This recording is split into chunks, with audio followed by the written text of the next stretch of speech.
Este relato poético, casi de cuento, en donde habla de que se ha estancado y se ha quebrado la curva del aumento de homicidios, falso, no es así, o que se han creado 500.000 empleos y nada dice de la informalidad, que solo aumenta. Entonces los datos económicos también son malos y el gobierno logra construir un relato que no es real y que lamentablemente no da respuesta a la ciudadanía. Senadora, muchas gracias. Nos vamos nosotros a seguir con reacciones con Cristina González. Cristina, te escuchamos.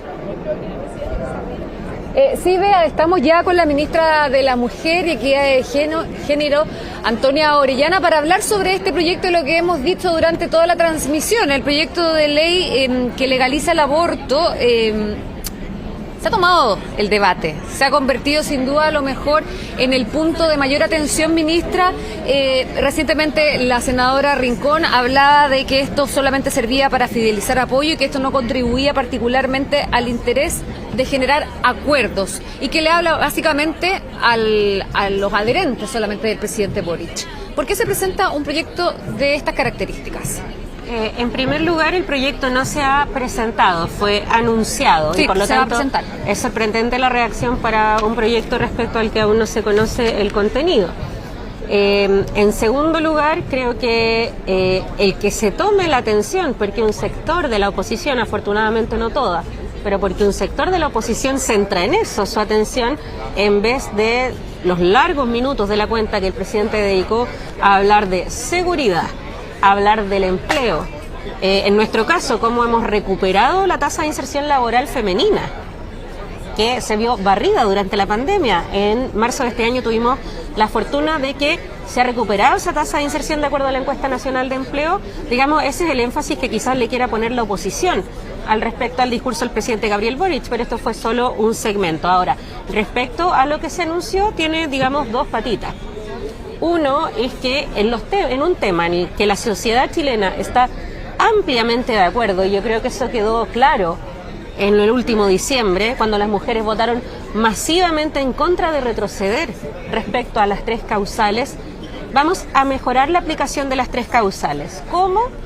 Asegurando que ni por falta de información, ni por vivir en una zona alejada o donde no hay profesionales disponibles, alguna mujer o niña que quiera acceder a las tres causales se quede sin sus tres causales de violación, riesgo vital o inviabilidad. Eso es una parte respecto a lo que ya existe y respecto a lo que hay completo acuerdo, no completo, por supuesto habrá posiciones legítimas en contra, pero es algo que la sociedad chilena, digamos, ya lleva 7 años aprobada y que además, como decía, en diciembre se notó que no se quería arriesgar. Eso por un lado. Y por el otro lado, lo que ha dicho el presidente es muy simple, que es que las mujeres, la sociedad chilena, se merece dar esa discusión. Y dar una discusión no es obligar a nadie a estar a favor o en contra. Se manifestarán las posiciones legítimas que tenga cada sector y quedarán claras y según eso se resolverá, porque así se resuelven las cosas en la democracia. Esto es, entonces, a ver, mejorar las tres causales, el aborto que ya tenemos autorizado en eso mediante un nuevo reglamento. Un nuevo reglamento, pero ¿qué pasa con el aborto legal? Se entiende como el aborto libre. ¿Es eso también lo que se va a mandar como un proyecto y ese proyecto contemplaría desde qué semana de gestación el aborto? Los contenidos del proyecto se van a dar a conocer cuando se ingrese. Y en ese sentido hemos Pero nos imaginamos que se ha avanzado un poco en esa discusión. En este proyecto lo vamos a ingresar en diciembre aproximadamente y para eso vamos a convocar a un diálogo con quienes por supuesto estamos a favor, para que por supuesto también como corresponde, si hay quienes están en contra, se manifiesten a través de su voto. Eso no tiene, digamos, yo creo que ningún drama. Pero, ministra, ¿tiene un límite en la gestación? Se hablaba en algún minuto de 12 semanas, 14 semanas. No hay ningún país en el mundo que no tenga un límite. Eso de hasta los 9 meses existe solo, digamos, en la imaginación de algunos, porque no hay ningún país en el mundo donde el aborto sea una prestación de salud, donde no existan límites a la semana. Vamos a debatir distintos modelos como los que existen. Existe el modelo estadounidense, existe el modelo alemán, el modelo que ha implementado Argentina. Vamos a debatir cuál es el que a juicio del gobierno debemos ingresar al Congreso para que sea debatido, no impuesto, Ya, debatido. Pero no está resuelto por parte del gobierno el no vamos límite. a adelantar los contenidos. Ministra Antonia Orellana, este proyecto de aborto ya se había discutido, no el mismo, por supuesto, pero al menos la idea se había discutido en 2018, fue rechazada, en 2014 ya había uno. Se dice que los votos no están. Si los votos no están, entonces se rechazará. Entonces, ¿con qué propósito se presenta un proyecto que Porque- ya ha tenido una experiencia Perdón, negativa pero en su avance legislativo? creo que es importante recordar la historia de Chile, que no se remite al 2014. Desde 1934 hasta 1989, las mujeres tuvieron una figura de aborto legal en el hospital mucho más amplia que las 3 causales, no tan específica. Hasta 1989, uno de los últimos decretos de la dictadura fue precisamente ilegalizar esto.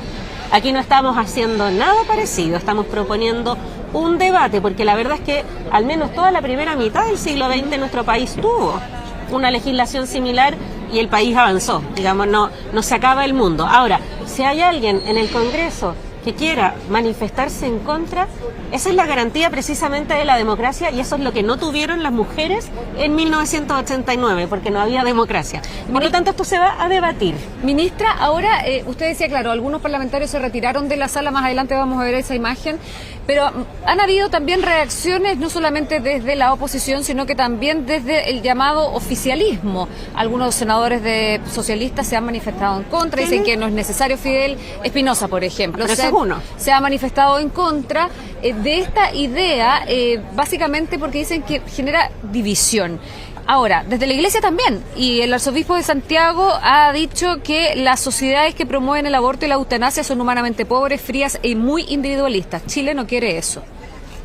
Bueno, estamos en un estado laico y el arzobispo de la Iglesia Católica tiene el derecho de opinar como el arzobispo de la Iglesia Católica. Su voz no es más importante que la del conjunto de la sociedad civil, donde va a haber distintas posiciones. Respecto a algunas voces oficialistas, bueno, no más vale recordar todo lo que le costó a la presidenta las 3 causales. Nos quedamos con eso entonces, ministra, y atentos, por supuesto, al detalle que se va a conocer en diciembre. En diciembre, y mientras tanto, a propósito de todas las otras cosas, que quienes quieren polarizar el debate porque no les gusta la discusión de aborto, me interesa recordar que también hablamos de la puesta en marcha del Sistema Nacional de Cuidado, Sistema Nacional de Cuidado. Chile Cuida, que el presidente anunció que al 2026 va a contener prestaciones de apoyo al cuidado domiciliario de los 75.000 chilenos y chilenas que están postrados, a quienes mayoritariamente cuidamos las mujeres. Y en segundo lugar, que también vamos a seguir trabajando con el proyecto de ley para ampliar el derecho a la cuna y para modernizar la educación parvularia. Sí, varios anuncios en materia de género también se hicieron durante esta jornada y se rescató, por ejemplo, también la llamada ley Papito Corazón. Ministra Antonia Orellana, muchas gracias, que esté muy bien. Bueno, y lo decíamos.